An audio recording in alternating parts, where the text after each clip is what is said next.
Бүгүнкү күндө шаарларда, чоң шаарларда эмне өнүгүп атат? Частный мектептер, частный бала бакчалар. Себеби алар шарттар түзүп атат. Көптөгөн мугалимдердин айлыктарын 50 миңден кем эмес алып келип төлөшөт. Ошондуктан баардык ошол кетип атат. Ата-энелер ошого даяр, канчалык кымбат болбосун, ата-энелер балдарына жакшы билим алып берели деп ошо акчалар төлөп, ошо мектептерге берип атат. Себеби бир класста 15тен ашуу бала окубайт. Ар бир мугалим ар бир балага ошо предметти мээсине куюп койгонго кандай бир жакшы мүмкүнчүлүктөр түзүлөт аларда. Мына бул жерде туура айтып кетти биздин кесиптештер, коллегаларым. 50дөн 40тан бала окуганда кантип билим бере алабыз, кантип жеткизе алабыз?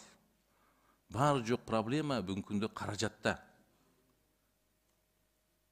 Мына өкмөт өзүнүн кабинет министри токтому менен жакшы токтом чыгарды. Бүгүнкү күндө государственный частный партнерство барайлы деди. Биздин мүлк фондунда турган имараттарды бергиле дейт ишкерлерге. Биргеликте мектептерди ачсын частныйлар дейт.